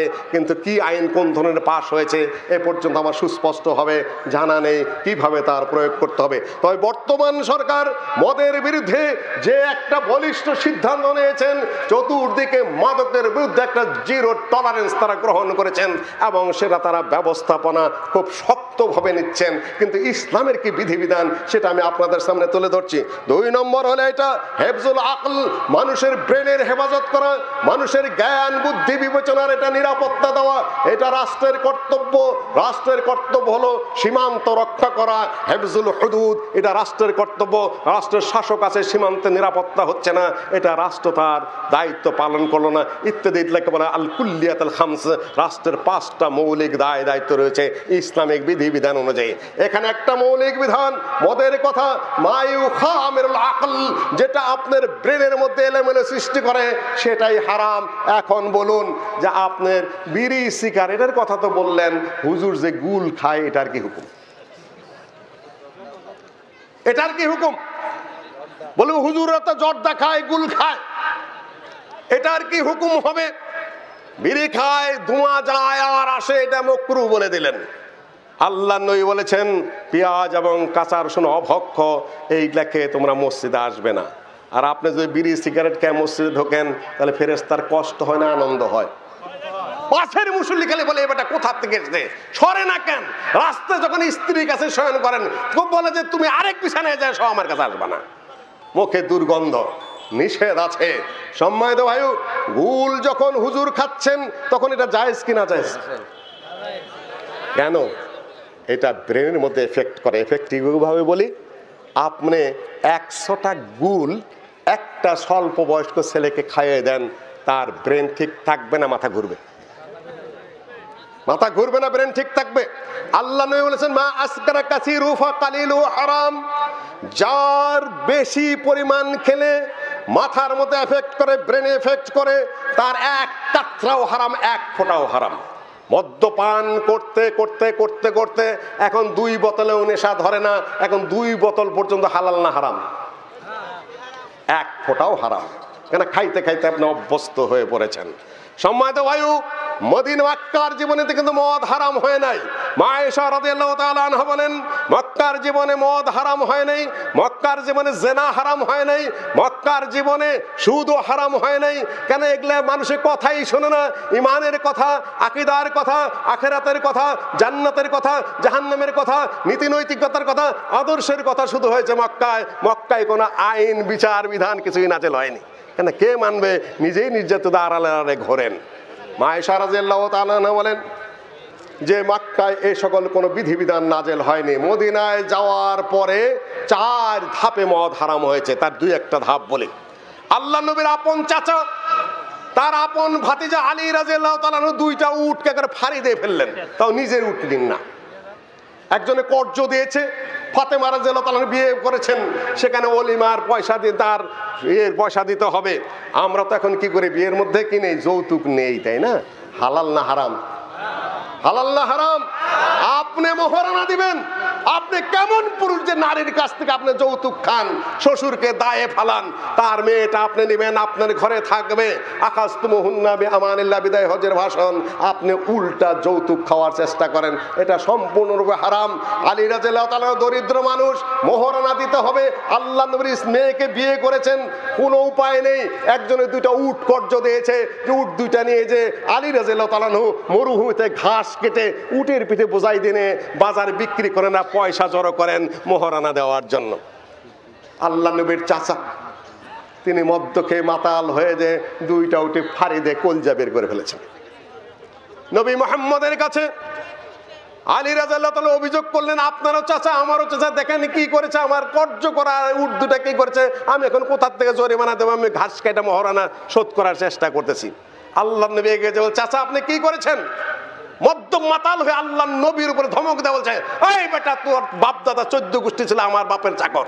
আজকে একই বংশ, আপন চাচা, সে মাতাল হয়ে নবী মোহাম্মদকে গালি দিচ্ছে, তোর বাপ দাদা 14 গোষ্ঠী আমার গোলাম ছিল না রে? নিজেই বুঝতেছে না কি করে। আল্লাহ নবী থামো থামো, বুঝতে পেরেছে মাতাল হয়ে গেছে। আল্লাহ নবী নিজের থেকে পয়সাটা শোধ করে দিলেন, যে উটের দামটা আমি দিয়ে দিলাম, যাও। মাতাল হয়ে গেল। আব্দুর রহমান বিন আউফ ইমামতি করছেন মাগরিবের সালাতে, কুল ইয়া আইয়ুহাল কাফিরুন লা আ'বুদু মা তা'বুদুন, বলে দাও হে কাফিররা, বলে দাও কুল ইয়া আইয়ুহাল কাফির, হে কাফির, লা আ'বুদু মা তা'বুদুন, তোমরা যার ইবাদত করো আমি তার ইবাদত করি না। উনি বলা শুরু করলেন আ'বুদু মা তা'বুদুন, তোমরা যে মূর্তির ইবাদত করো আমি তার ইবাদত করি। সোজা শিরক। ধাপে ধাপে আগানো শুরু হলো।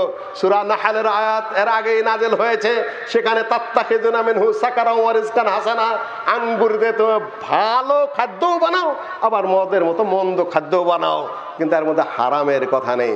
তারপরে সূরা মায়েদা একেবারে শেষের দিকে নাজেল হলো ইসলামের, তখন নাজেল হলো যে মদ হারাম হয়ে গেল।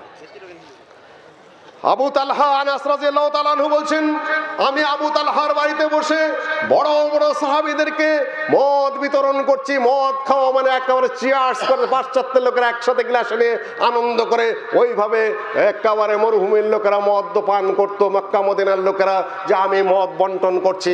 ইতিমধ্যে গলির থেকে আওয়াজ আসলো, আলা ইন্নাল খামরা কাদ হুররিমাত, মদ হারাম হয়ে গেছে। শুধু একটা ঘোষণা, আমাদের প্রশাসন বলছেন ছাড়তে পারছি না, যদি সকল পাবলিক মিলে সহযোগিতা না করে আমরা এটা শেষ পর্যন্ত বন্ধ করতে সক্ষম হব না। আর নবী সাল্লাল্লাহু আলাইহি ওয়াসাল্লাম একটা নির্দেশ, আলা ইন্নাল খামরা কাদ হুররিমাত, রাস্তায় কয়েকজনকে শুধুমাত্র ডাক দিল, চিৎকার দিল, মদ হারাম হয়ে গেছে। আনাস রাদিয়াল্লাহু তাআলা আনহু বললেন, যার হাতে ছিল সে ফেলে দিল, যার মুখে ছিল সে সাথে সাথে কুলি করে ফেললো, যার গলা পর্যন্ত বসে আঙ্গুল দিয়ে বের করে দিল, মদের ভাণ্ড ভেঙে চলে দিল, মদিনার গলি মদে ভেসে গেল। সাথে সাথে নির্দেশ কার্যকর আল্লাহর নবীর। কারণ কি? তিনি নিজে করেন, ধাপে ধাপে সেটাকে বন্ধ করেছেন। আর কারণ হলো, আপনি যেটা বন্ধ করতে চান তার শাস্তি সুস্পষ্ট বিধান থাকতে হবে। আমি কিভাবে বন্ধ করব? একদিকে নৈতিকভাবে আমরা ওয়াজ করে দিতে পারি, মাঠে ময়দানে জনমত সৃষ্টি করতে পারি, কোরআনের আয়াত বলতে পারি, হাদিস বলতে পারি, তার ভালো মন্দ বলতে পারি, কিন্তু শুধুমাত্র ওই পর্যন্ত যথেষ্ট নয়। আইনের সুষ্ঠু প্রয়োগ এবং কঠিন আইনের প্রয়োজন। সরকার সেটা করছেন যতটুকু পারছেন, কিন্তু দুইটার সমন্বয় হওয়া প্রয়োজন। সমন্বয়টা কিভাবে হলো? আল্লাহ নবী বললেন, যে মদ্যপান করবে সে যদি প্রথমবারের মতো পান করে থাকে বা অল্প বয়স্ক হয়ে থাকে, তাকে 40 দোরা মারতে হবে। আর যদি বয়স্ক হয়, একাধিকবার পান করে, তার জন্য 80 দোরা। তৃতীয়বারের পরেও যদি হেদায়েত না হয়, চতুর্থবারের জন্য তার জন্য মৃত্যুদণ্ড কার্যকর করতে হবে। দেখুন, ইসলামের আইন কার্যকর হয়ে গেল, এটাকে নিষিদ্ধ ঘোষণা হয়ে গেল। তারপরে এসে গেল ওমর রাদিয়াল্লাহু তাআলা আনহুর যুগ। ওমর রাদিয়াল্লাহু তাআলা আনহুর যুগে তার সুমন্দি গভর্নর, বাহরানের গভর্নর ওসমান বিন মাজুন, তিনি মদ্যপানের অভিযোগে অভিযুক্ত হয়ে গেলেন। তিনি ডাকালেন যে আপনি আসুন। ওমর রাদিয়াল্লাহু তাআলা আনহু তখন খলিফাতুল মুসলিমিন। আসার পরে বললেন যে আপনি কি মদ্যপান করেছেন? আপনার বিরুদ্ধে অভিযোগ এসে গভর্নরকে ডেকেছেন, খলিফাতুল মুসলিমিন আপন সুমন্দিকে। আপনি একটু ভালো করে আইন প্রয়োগটা আমি একটু দৃষ্টি আকর্ষণ করে যাচ্ছি। আপন সুমন্দি ওসমান বিন মাজুন, তাকে তিনি গভর্নর বাহরাইনের, অভিযোগ পাওয়ার সাথে সাথে তিনি বাহরাইন থেকে মদিনায় ডাকিয়ে নিয়ে এসেছেন। না, আমি তো এটা করিনি। ঘটনাটা ঘটেছিল গরমের রাত ছিল, আরবের লোকেরা খেজুর রাত্রে ভিজিয়ে রেখে সকালে ওইটাকে খায়, ওটার নাম হলো নাবিজ। উনি খেয়াল করেন নাই গরমের রাত্রিটা পচে মাদক হয়ে গেছে, কিন্তু অভিযোগ এসে গেছে। এখন কি করবেন? খলিফাতুল মুসলিমিন নিকট আত্মীয় ছেড়ে দিলে সারা দেশে বদনাম হবে। তিনি বললেন, আপনি পানও করেছেন, নেশাও করেছেন। আবু হুরায়রা রাদিয়াল্লাহু তাআলা আনহুকে জিজ্ঞাসা করলেন, তুমিও তো ওখানকার গভর্নর ছিলে, ও কি করেছে তুমি কি জানো? আবু হুরায়রা রাদিয়াল্লাহু তাআলা একটু পেঁচা গোছা করে কথাবার্তা বললেন। ওমর রাদিয়াল্লাহু তাআলা আনহু বললেন, আবু হুরায়রা স্পষ্ট কথা বলো, ভেজালে কথা পেঁচা গোছা করে বলছো কেন? দুই কুল রক্ষা করে কথা বলছো কেন? আবু হুরায়রা বললেন যে ওনার স্ত্রীকে ডেকে নিয়ে আসুন, তিনি সত্য কথা বলবেন। গভর্নরের স্ত্রী এসে স্বামীর বিরুদ্ধে সাক্ষী দিয়ে দিলেন যে আমি পান করতে দেখেছি, নেশা ধরেছে, কিন্তু উনি যার ব্যাখ্যা দেন নাই যে উনি নাবিজ মনে করে পান করেছেন, উনি মদ মনে করে পান করেন নাই। আপন সুমন্দিকে তিনি ব্যত্রাঘাত করালেন, আপন সুমন্দিকে জনসম্মুখে, কোনো কনসিডার নেই তুমি ভুল করেছো। ওসমান রাদিয়াল্লাহু তাআলা আনহুর চাচাতো ভাই তখন কুফার গভর্নর, নাম দাম আর আমি অত বলতে পারছি না। অভিযোগ এসে গেল, কুফার থেকে তিনি মদিনায় ডাকে আনলেন, সাক্ষী প্রমাণে সব প্রমাণিত হয়ে গেল। তিনি আলী রাদিয়াল্লাহু তাআলা আনহুকে বললেন যে আর ফতোয়া কি হবে? আলী রাদিয়াল্লাহু তাআলা জাস্টিস, দেখুন এখানে আবার ইসলামের বিচার বিভাগ এবং প্রশাসন কিন্তু আলাদা। বিচার করালেন তিনি খলিফাতুল মুসলিমিন, তিনি বিচার করলেন না, আলী রাদিয়াল্লাহু তাআলা আনহুকে বিচারের দায়িত্ব দিলেন, তিনি বিচারের ফয়সালা দিলেন, আরেকজনকে তিনি চাবুক মারালেন। সম্মানিত ভাই, এই হলো মদ। মদ যারা পান করবে, নেশা যারা করবে, কিয়ামতের দিন তাদেরকে ওসারাত আহলেন নার, জাহান্নামীদের জাহান্নামে পোড়ানোর কারণে যে পুঁজগুলা বের হবে, সেই পুঁজগুলা মদ্যপায়ীদেরকে পান করানো হবে কিয়ামতের দিন। দুনিয়ায় আইনত নিষিদ্ধ, প্রশাসনিক যে বিচার বিভাগ সেটা বিচারে সেটা কার্যকর, এবং আখেরাতে সেটাকে কঠিন শাস্তির ব্যবস্থা করা হয়েছে। যুবকদেরকে বলবো, ছাত্রদেরকে বলবো, তরুণদেরকে বলবো, তোমরা কি আরো মদ্যপানের মধ্যে নিয়োজিত হবে? ডক্টর মুজাফফর আহ্বান জানিয়ে গেছে, একটি সুষ্ঠু সমাজ, সুন্দর সমাজ, একটা নীতি আদর্শের সমাজ যদি গড়ে যেতে হয়, তাহলে আমাদেরকে, বিশেষ করে আহলুল হাদিসদেরকে, তাদের আকীদা যেমন শুদ্ধ থাকবে, তাদের আমল যেরকম শুদ্ধ থাকবে, যেরকম তারা শিরক করবে না, যেমন তারা বেদাত করবে না, যেমন তারা জাল জৈফের দিকে যাবে না, তেমন তারা এই নিষিদ্ধ কাজগুলো, হারাম কাজগুলো, অসামাজিক কাজগুলোতে নিয়োজিত হবে না। নীতি নৈতিকতা নিয়ে আমি আর বেশি কথা বলতে চাই না, শুধুমাত্র এতটুকু দৃষ্টি আকর্ষণ করতে চাই, নৈতিক আন্দোলন শুরু হওয়া দরকার। শুধুমাত্র রাস্তাঘাটে করে হবে না, একদল আগাবে আর একদল স্ট্রাইক করে বসবে, আগানো সম্ভবপর হচ্ছে না, খুব বেশি কিছু হয় না। সম্মানিত ভাইও, শেখ আব্দুল রাজ্জাক আসছে? আচ্ছা, থাক। আলহামদুলিল্লাহ, 2 পয়েন্ট আপনাদের সামনে তুলে ধরলাম। একটি হলো নারীদের বিষয়ে সংক্ষেপে আলোচনা করেছি। 2 নম্বর, মাদক নিয়ে আপনাদের সামনে সংক্ষিপ্ত সামান্য কিছু আলোচনা করলাম। এখন সন্তানদের কর্তব্য, যেহেতু সেটা এসেছে, ওটাও যদি একটু না বলে তাহলে ওনার প্রস্তাব, জি ওটাও প্রস্তাব, যেহেতু প্রস্তাব যে কটা এসেছে প্রত্যেকের জন্য সামান্য সামান্য করে আমি বলে যাই। وَقَضَى رَبُّكَ أَلَّا تَعْبُدُوا إِلَّا إِيَّاهُ وَبِالْوَالِدَيْنِ إِحْسَانًا إِمَّا يَبْلُغَنَّ عِندَكَ الْكِبَرَ أَحَدُهُمَا أَوْ كِلَاهُمَا فَلَا تَقُل لَّهُمَا أُفٍّ وَلَا تَنْهَرْهُمَا وَقُل لَّهُمَا قَوْلًا كَرِيمًا। আল্লাহর পক্ষ থেকে নির্দেশ। ইবাদত করবেন কার? আনুগত্য করবেন কার? আল্লাহর আনুগত্য হয় না, গতির পিছনে চলা হলো আনুগত্য। আল্লাহ চলে হাঁটে আপনাদের সামনে, তর্জমাটা ভুল আছে, একই শব্দ কিন্তু অনুবাদ পার্থক্য করতে হবে। নবীর আনুগত্য, তার গতির পিছনে আমরা চলি, তার অনুসরণ করি, আর আল্লাহর নির্দেশ মান্য করে চলি। আরবি শব্দ একটাই, কিন্তু তর্জমায় পার্থক্য করতে হবে। ওয়াকাদা রাব্বুকা, আল্লাহর পক্ষ থেকে নির্দেশ। হে ছেলে, হে মেয়ে, হে তরুণ, হে যুবক, হে সন্তানেরা, তোমরা শোনো, তোমাদের উপর আল্লাহর পক্ষ থেকে নির্দেশ। ওয়াকাদা রাব্বুকা আল্লা তা'বুদু ইল্লা ইয়্যাহ, আল্লাহ ছাড়া আর কারো ইবাদত করবে না। কোনো ওলির না, কোনো মাজারের না, কোনো কবরের না, কোনো বাঁশের না, কোনো গাছের না, কোনো গজারের না, কোনো কুমিরের না, কোনো মূর্তি নয়, কোনো সৌধের নয়, কোনো কিছুর নয়, একমাত্র ইবাদত কার জন্য? আল্লাহ তা'বুদু ইল্লা ইয়্যাহ ওয়া বিল ওয়ালিদাইনি ইহসানা। বাবা মার ইবাদত হবে নাকি?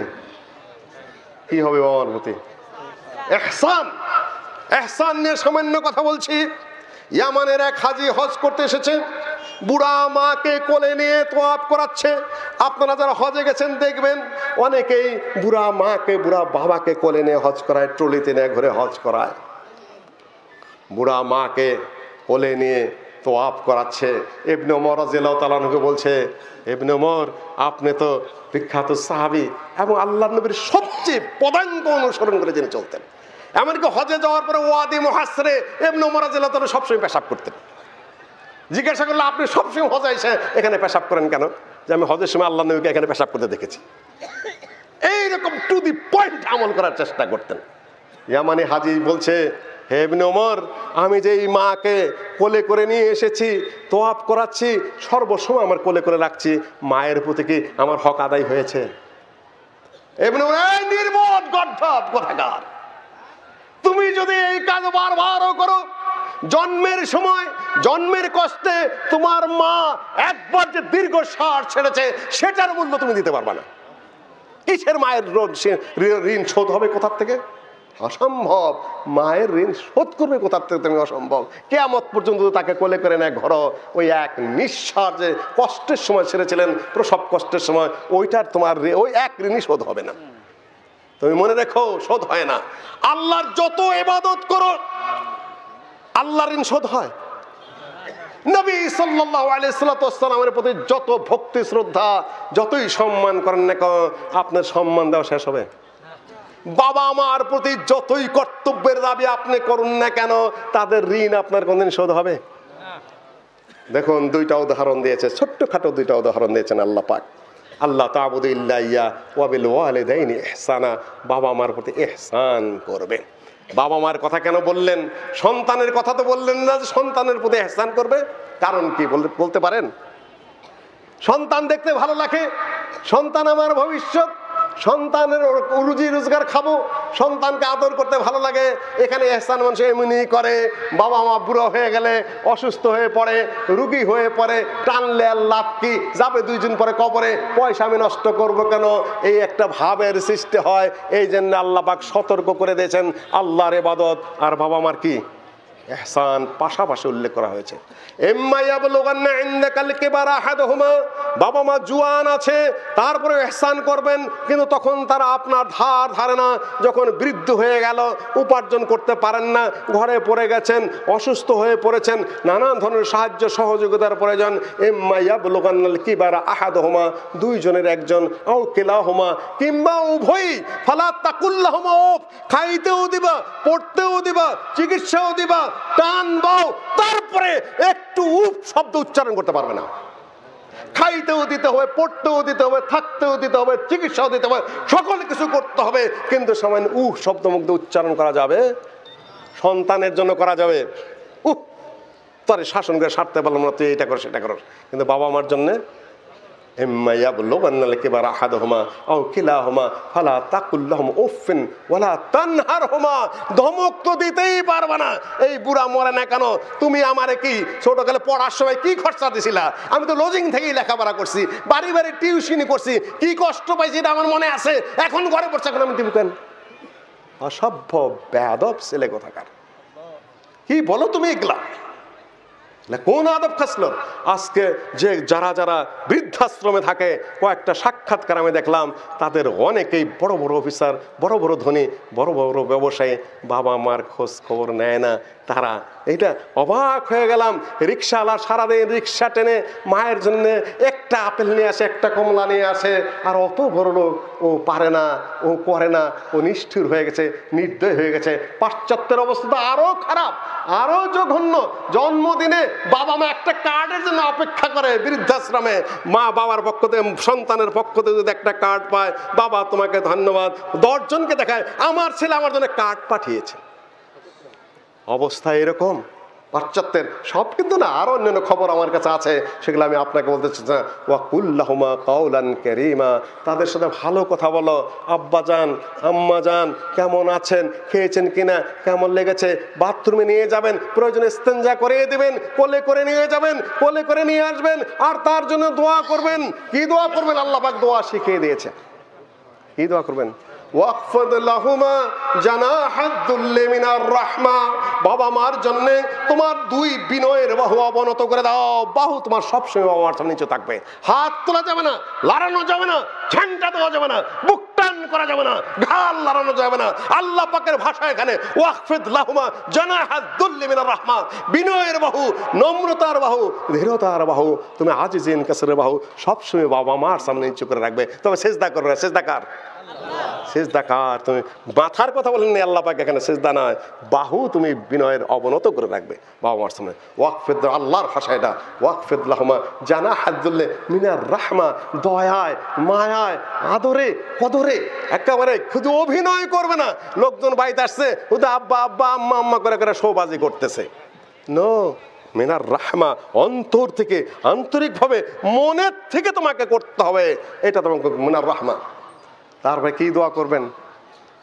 ওয়াকফিদ লাহুমা জানাহাদ দুল্লি মিনার রাহমা। তারপরে কি? শেষে হলো কি?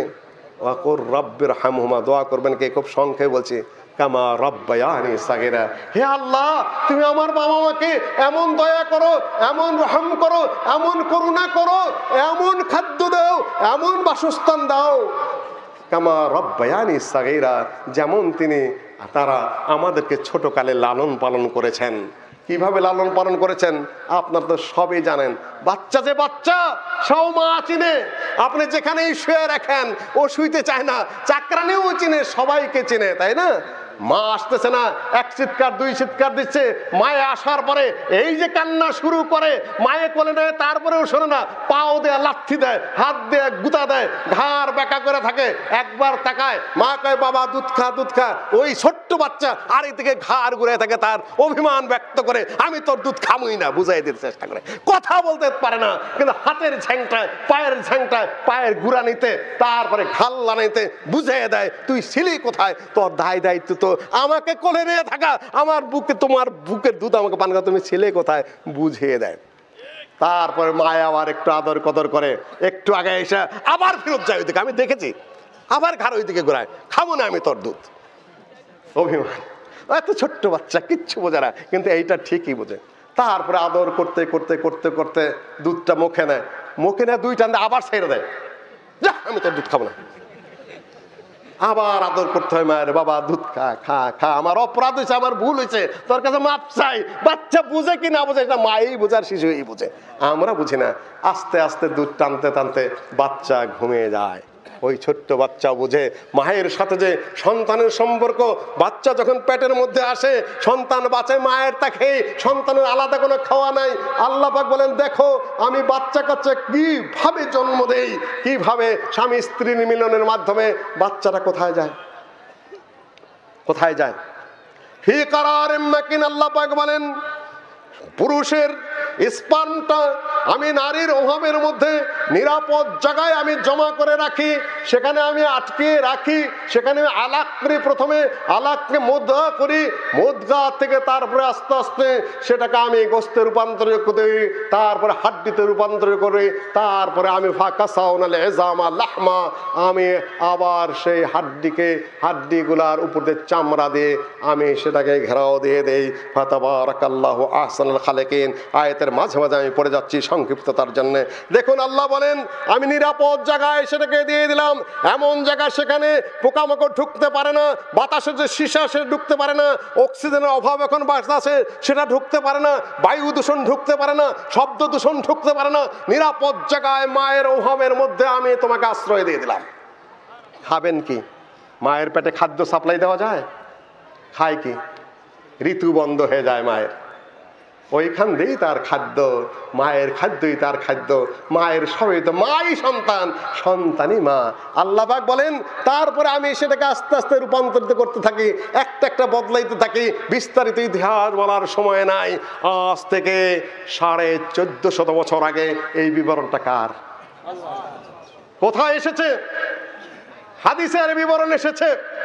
আমেরিকার এক বিশাল বৈজ্ঞানিক মুর, তিনি আলোচনা করছেন এই আয়াতটা নিয়ে, ইকরা বিসমি রাব্বিকাল্লাযী খালাক, খালাকাল ইনসানা মিন আলাক। এই সূরা নিয়ে, সূরা মুমিনের ওই আয়াত নিয়ে, ওয়ালাকাদ খালাকনাল ইনসানা মিন সুলালাতিন মিন তিন সুম্মা জাআলনাহু নুতফাতান ফি কারারিম মাকিন। নুতফা কি, আলাকা কি, মুদগা কি ইত্যাদি নিয়ে বিরাট সেমিনারে তিনি আলোচনা করছেন। আলোচনা করার পরে তিনি বলছেন যে এটা কি করে হলো? আজ থেকে 1450 বছর আগে মায়ের পেটে কিভাবে বাচ্চা রূপান্তরিত হয়, কিভাবে নুতফা থেকে আলাকা, আলাকা থেকে মুদগা, মুদগা থেকে স্তূপ থেকে তারপরে বাচ্চা হয়। আমি তো অবাক হয়ে যাচ্ছি, 1450 বছর আগে মোহাম্মদ বলল কিভাবে? একটা চুইংগাম মুখের মধ্যে দিয়ে তিনি তাকে চিবালেন, চুইংগাম মুখের মধ্যে দিয়ে চিবিয়ে তারপরে সেমিনারের মধ্যে খ্রিস্টান বৈজ্ঞানিক বললেন যে মুদগার কথা, মাদাকা মানে হলো চিবানো, কোরআনে ওই মুদগাই এসেছে। বালা ইবতালা মানে হলো গেলানো, সারেবা মানে হলো পান করা, মাদাগা মানে হলো চিবানো, মুদগা শব্দ এসেছে কোরআনের কারিমের মধ্যে। একটা চুইংগাম চিবিয়ে তিনি বের করে বললেন ঠিক বাচ্চা যখন এই অবস্থায় যায়, এই যে চিবানোর চুইংগামের মতো মুদগার মতোই হয়ে আছে পেটের মধ্যে। জিজ্ঞাসা করা হলো যে 1450 বছর আগে মুহাম্মদ তো কিছুই জানতো না, বৈজ্ঞানিক গবেষণা তেমন ছিল না, উনি জানলেন কি করে? উনি রসিকতা করে বললেন যে সম্ভবত মুহাম্মদের কাছে একটা খুব হাই পাওয়ারের মাইক্রোস্কোপ ছিল, দূরবীন ছিল, সেইটাতে তিনি দেখতে পেরেছেন।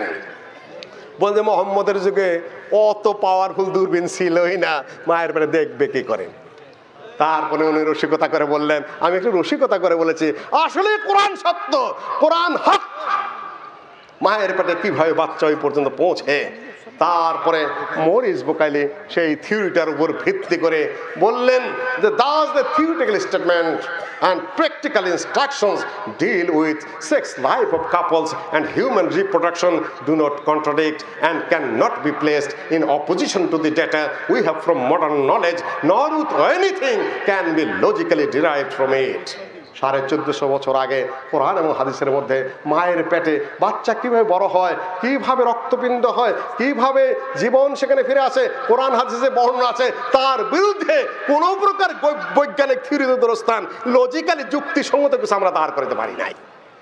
এটা কোরআন, বাচ্চা কাচ্চার কথা। কাজেই বলবো, আমার বন্ধুবর শেখ আব্দুর রাজ্জাক বিন ইউসুফ এসে গেছেন। পিতা মাতার প্রতি তোমাদের হক, হুয়া জান্নাতুকা হুয়া নারুকা, আল্লাহ নবী বলেছেন বাবা মাই জান্নাত, বাবা মাই জাহান্নাম। সন্তুষ্ট করে যেতে বলে তোমার জান্নাত জাহান্নামের বিষয় আছে। এটা শেখ আব্দুর রাজ্জাকের ওয়াজ আমার উপর চাপানো হয়েছিল। আমি আসলে আহলে হাদিস নিয়ে কথা বলতে চেষ্টা করেছিলাম। আল্লাহ ওয়াহদাহু লা শারীকা লাহু আমাদেরকে কোরআন যে শ্রেষ্ঠ এটা বোঝার সুযোগ দিন। আল্লাহ হাদিস যে শ্রেষ্ঠ এটা বোঝার তৌফিক দান করুন। ইসলামের বিধিবিধানগুলো আমাদেরকে মানার সুযোগ দান করুন। এবং শেখ আব্দুর রাজ্জাক যেটা বলেছে, সন্ত্রাসের মাধ্যমে নয়, সন্ত্রাস কোনদিন ভালো কিছু বয়ে নিয়ে আসতে পারে না। ফেরাউনকে আল্লাহর নবী মুসা, আল্লাহ পাক মুসাকে লাঠি দিয়ে বললেন এটাই সাপ হয়ে যাবে, এটা তোমার অনেক কিছু হবে, এটা দিয়ে তুমি একেবারে মুসার লাঠিতে দরিয়া দুই ভাগ হয়, পাথর ফেটে কি হয়ে যায়, ঝর্ণা ধারা বেড়ে যায়। একবার আল্লাহ পাক বলে দিলেন মুসা এত ঝগড়ার দরকার কি, যাইয়া সোজা ফেরাউনের মাথার মধ্যে একটা বাড়ি দা ফাটায় ভালো, কাম শেষ। এটা ইসলাম প্রচারের নিয়ম নয়, এগুলো হলো সমস্যার সৃষ্টি করা। আন্তর্জাতিক লেগেই আছে ইসলামের পিছনে। তোমরা নির্বোধ কিছু মানুষ, কিছু বোঝো না শরীয়তের। ডান বাম প্রসঙ্গে তোমার জানা নেই। কালকে একটা কথা বলেছিলাম, সেটা বলে আমার বক্তব্য শেষ করব। বেদাতিকে কিভাবে জবাই করা হয়েছিল ঈদের মাঠে। হানাফি মজাহের বিরুদ্ধে অভিযোগ, তারা নাকি খালি বেদাতকে, হানাফি মজাহের বেদাত নেই, বর্তমানে যা করেন সেটা তাদের বানা উঠে। ইমাম আবু ইউসুফ রাহিমাহুল্লাহ ফতোয়া দিলেন জাদ বিন দিরহাম আল্লাহ নিয়ে কথা বলেছে, অনেক কিছু শিরকি কথাবার্তা, বেদাতি কথাবার্তা। ঈদের মাঠে খালেদ আল কানসারি তিনি হলেন তখন গভর্নর। তিনি বললেন তোমরা গরু ছাগল দিয়ে কোরবানি করো, আমি এই বেদাতিকে ঈদের মাঠে কোরবানি করছি। সন্ত্রাসের দলিল, তাহলে আমরাও কোরবানি করব। আরে নির্বোধ ইমাম আবু ইউসুফ তখন চিফ জাস্টিস, তার কথা হলো সেটা জুডিশিয়াল ভার্ডিক্ট, তার কথা লিগাল ওপিনিয়ন।